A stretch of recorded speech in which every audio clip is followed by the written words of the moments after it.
This video is sponsored by Brilliant. If you go outside and plant a stick in the ground, we'll assume a flat ground locally, and then trace the tip of the shadow throughout the day, what shape will it make?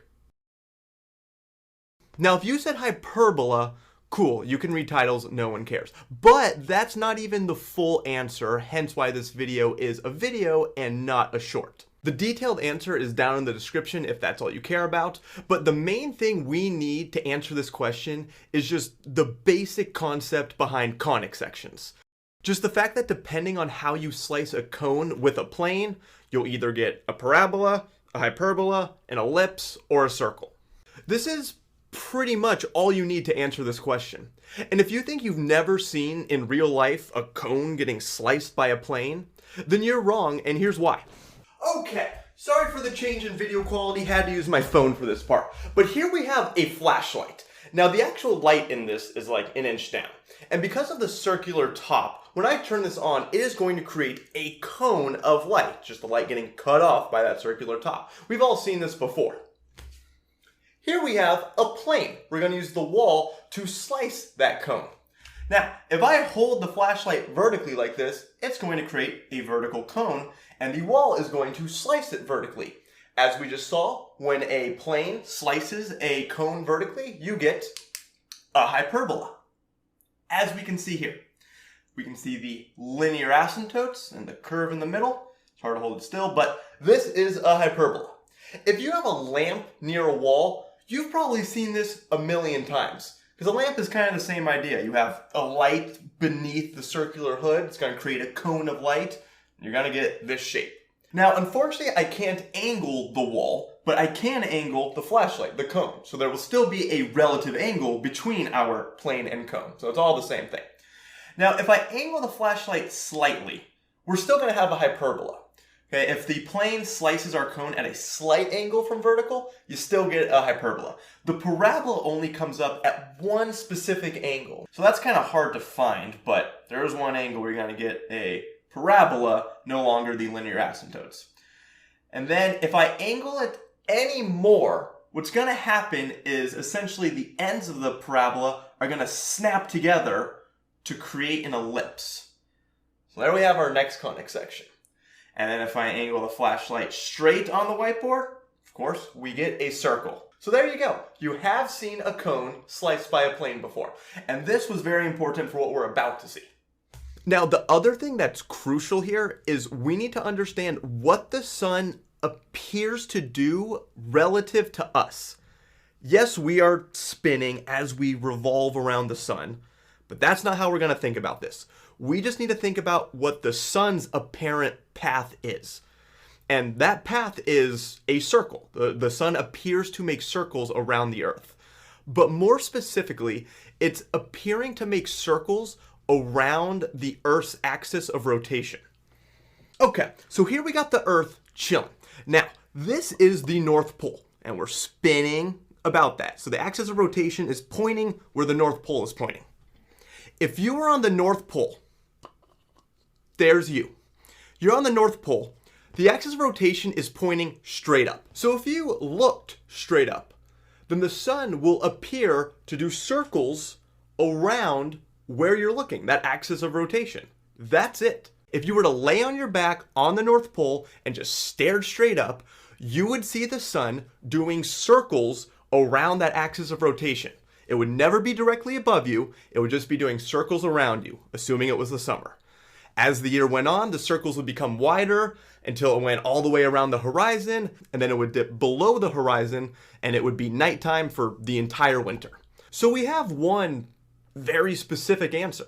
If you put a stick on the North Pole with the sun appearing to do horizontal circles around it, above and around it, then the tip of the shadow is going to trace out a circle on the ground. That's our first answer. But we're not on the North Pole, so the axis of rotation is not going to be straight up. For most of us, it's going to be, some angle, something between straight up and the horizon. And whatever it is, the sun is still going to appear to do circles around that. But because of the angle, those circles are going to be tilted, which you can see in this image here. Look at the top left part that says 50 degrees north latitude. This is what most of us see. 50 degrees north latitude is basically the border between Canada and the US, and it goes through a lot of Europe, France, Germany, Belgium, etc. But this is the idea for most people. The sun always appears to make pretty much perfect circles around us, no matter where you are. But those circles are tilted for most parts of the world. And different times of the year don't change the angle of the tilt for a given location on Earth, as you can see from the 3 different circles for the varying seasons. All that changes as the year goes on is the circles appear to be higher or lower in the sky. By the way, these circles are always perpendicular to the axis of rotation. So that means that axis, the North Pole, is pointing this way. That's where you'd look to see the North Star if you lived on this latitude line. And also notice the sun only rises exactly in the east and sets exactly in the west during the equinoxes. On the bottom, 90 degrees north, or the North Pole, we see circles that are horizontal because the axis of rotation is straight up. That's what we just saw. On the equator on the top right is where you'll find what most people probably imagine, those actual nice arcs. However, notice that only on the autumn and spring equinox will the sun actually be directly over your head at noon and do a perfect arc from east to west. So on those days, if you planted a stick outside on the equator, the shadow would trace out a line from west to east. So a line is another answer to our question, but that's only in specific cases. One being you're on the equator during an equinox. The rest of the year, the sun will never be directly above your head, even at high noon. And if you live on the 50th parallel, notice that the sun is never directly above you. If you're in Seattle or Berlin and the sun is out, walk outside, point straight up, and you will never be pointing directly at the sun, even if it's noon on the summer solstice. You'll only ever experience the sun directly above your head if you live in this part of the world, between the Tropic of Cancer and the Tropic of Capricorn. Now, the vertical arcs happen on the equator because if this is the equator right here, and that's you, just hanging out, looking straight forward, well, here's the North Pole, facing that same direction. And again, the sun always appears to do circles around that, perpendicular to it. So that's why you're going to get those nice vertical circles if you're on the equator. And it's not just the sun that does this. If you're on the equator looking north, just at the horizon, you're looking in the direction of the axis of rotation, which means you're also looking at the North Star. It's going to be right there on the horizon where the sky meets the Earth. And if you were to record the stars throughout the night, you'll find they appear to do circles around that axis of rotation, around the North Star that's on the horizon. If you're anywhere else in the world, you'll see the same thing, but that North Star will be higher up in the sky, but you'll still see those circles around it. And that's also exactly what the sun is doing. Just circles around the axis of rotation or around the North Star. They're just much wider circles. And by the way, this also all applies to the southern hemisphere, but you'd just be looking at the South Star. But now let's put this all together. Imagine this red stick here is planted exactly on the North Pole. As we saw, that means the sun will appear to move along a circular path above it, around that axis. And to find where the tip of the shadow will be at any given point in time, we just draw a line from the sun at that moment to the top of the stick and then follow through to the ground. Wherever it hits the ground is where the tip of the shadow will be at that time. So as the sun does an entire rotation, the rays traced out at each moment from the sun to the top of the stick will trace out, hey, look at that, a cone. And if we continue those lines through the top of the stick all the way to the ground, then we get, oh, another cone.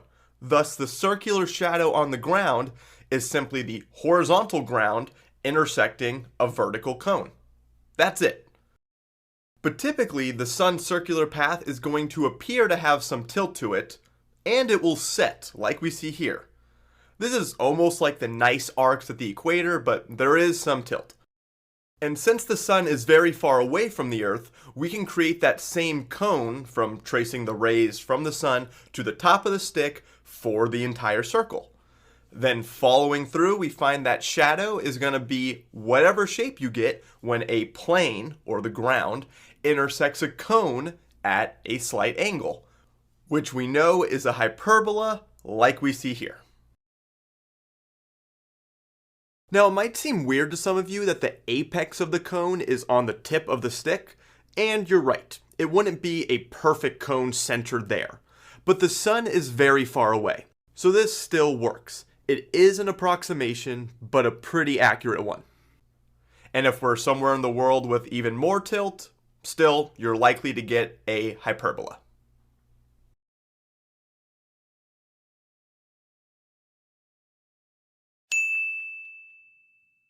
Then we can also get an elliptical shadow.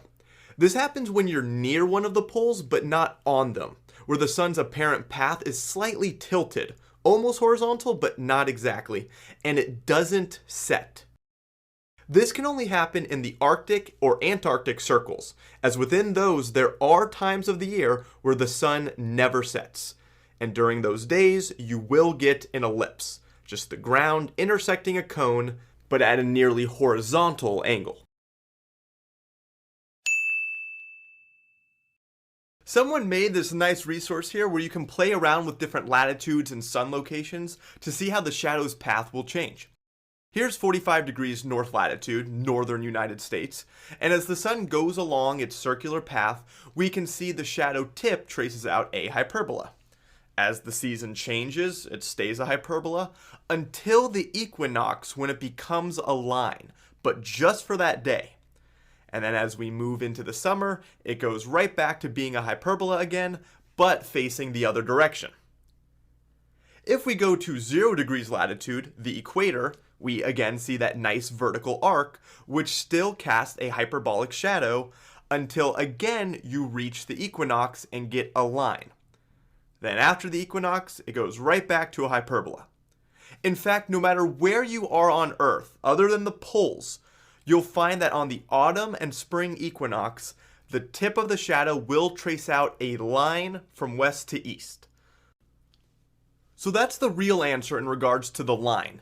It will happen no matter where you are on Earth, except the poles, but it only happens 2 days a year, on the autumn and spring equinox. And the last conic section we haven't seen is a parabola, which can happen if the sun just barely sets, essentially. As in, it just touches down on the horizon and then immediately starts to rise in the same location. That's where the shadow ends both kind of meet at infinity before snapping to an ellipse. And this can only happen, again, if you are in or on the Arctic or Antarctic Circle. If you're there, but not on the pole, the sun will appear to have a slightly tilted circular path. And as summer goes to winter, the apparent path will start to get lower and lower until one end just barely dips below the horizon, giving us that parabolic shape. Then we quickly hit the equinox, where still we get that straight line shadow, and then afterwards hyperbolic until the sun's apparent path completely dips below the horizon, leaving it dark for the winter until it comes back up. And finally, of course, the actual real-world application of this would be sundials, which do exist based on what we've seen here, where the path of the shadow along one of those conic sections, usually hyperbolas, tells us not only the time of day, but also the day of the year, where the more curved the hyperbola, the closer you are to the summer or winter solstice, and when you have a straight line, no matter where you are, besides the poles, you know it's the autumn or spring equinox. Boom, sundials are cool. And then before I end this video, if you enjoyed what you saw, I highly recommend checking out Brilliant, the sponsor of this video. Brilliant is an educational platform home to thousands of lessons in math, science, and engineering, with new lessons being added monthly. And a big focus with Brilliant is real-world applications, as they show you exactly how to apply the formulas and concepts within their lessons to the real world. And this gives you a much deeper understanding of even the more technical topics. These applications often include interactive exercises and easy to understand visuals, which in my opinion are the most important thing for effective learning when it comes to math and science concepts. And you can try everything Brilliant has to offer free for a full 30 days. Just go to brilliant.org/ZachStar or click the link in the description below. Plus, the first 200 of you to sign up will get 20% off Brilliant's annual premium subscription. With that, gonna end that video there. Thanks as always to my supporters on Patreon. Social media links to follow me are down below, and I'll see you all in the next video.